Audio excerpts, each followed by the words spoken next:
Painter, sculptor, engineer, mathematician, musician, philosopher, architect, and astronomer. If Leonardo da Vinci had a LinkedIn profile, that would have been his headline. Until the 18th century, this was the gold standard of success. A Renaissance man. Polymaths like Da Vinci were jacks of all trades and masters of some. They were the ones who pushed the limits of human potential and unleashed a booming era of innovation and creativity. But after the onset of the Industrial Revolution, our world saw rapid advancements in technology and knowledge, which drove our society towards a world of specialization. Success began to look like someone who had reached the pinnacle of a narrowly focused career. On the other hand, someone who has distributed their time and efforts across various disciplines is seen as somewhat lacking focus or direction. So who would ever want to end up like that? As a kid, I thrived on exploring a wide variety of hobbies, from performing arts and sports to learning languages completely foreign to me. These activities weren't just pastimes. They were gateways to unique skills, fresh perspectives, and a relentless motivation to learn beyond the classroom. I was lucky my parents kept up with my ever-changing interests and reluctantly supported me when I switched from one thing to another. However, society was not as kind. Society frowns upon those of us who have what some may call a multi-passionate personality.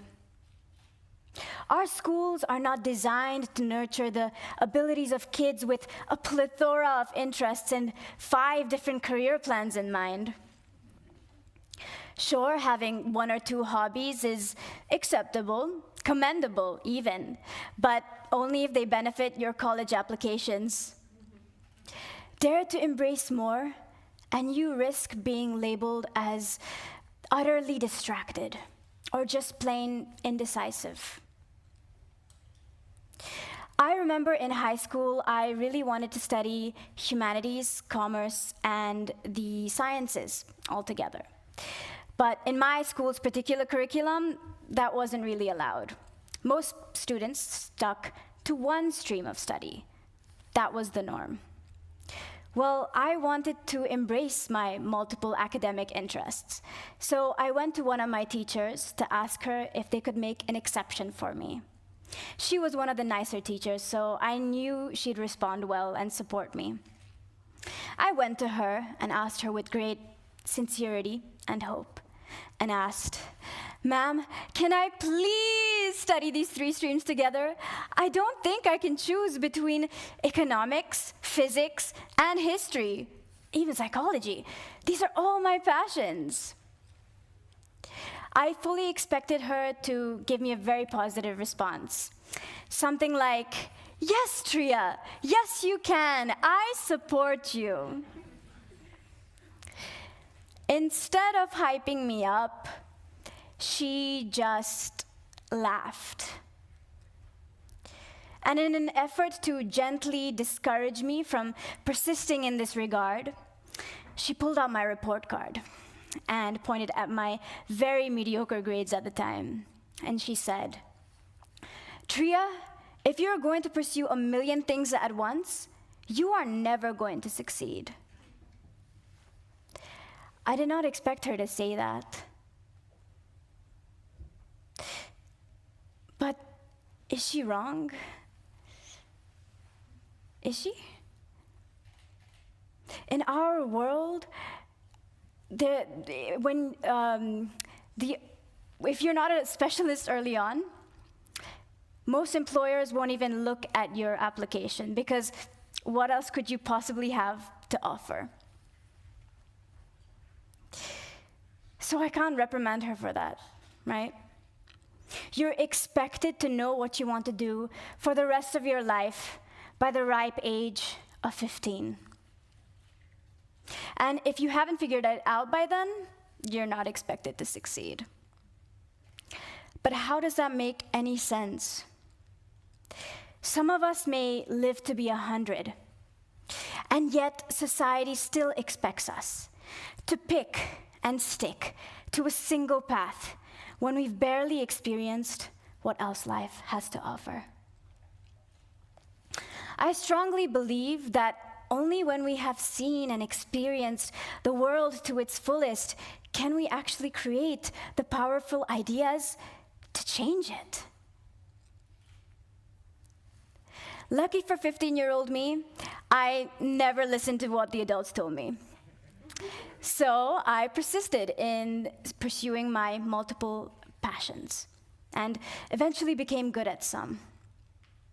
I even double majored in economics and astronomy at a liberal arts college. Today, I'm studying here at the Geneva Graduate Institute, pursuing an interdisciplinary master's degree with a focus on human rights and humanitarianism. Only in the past few years did I realize that us multi-passionates can make what society calls our weakness into our greatest strength. I have to give a special mention to David Epstein's book titled Range, which tells us that generalists do have what it takes to succeed in life.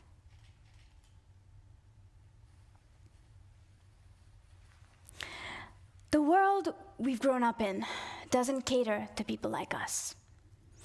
But today, us multi-passionates and generalists have an even better chance at success than ever before. With AI taking over many specialized fields, I believe the need for a Renaissance man or Renaissance person is going to become ever more important. Our world needs thinkers like you, our TEDx audience, who are lifelong learners. It is time for us to embrace who we are and to capitalize on our individual strengths to become the modern Renaissance people we are meant to be. A modern Renaissance person. The modern Renaissance people. We will be the ones who build the bridges between different fields of knowledge. We will be the ones who bring back transdisciplinary curiosity back to our society. We will be the ones who make a new gold standard of success. Humanitarian, astronomer, economist, philosopher, and public speaker. That is the Renaissance person I strive to become.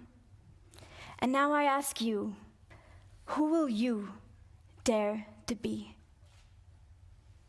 Thank you.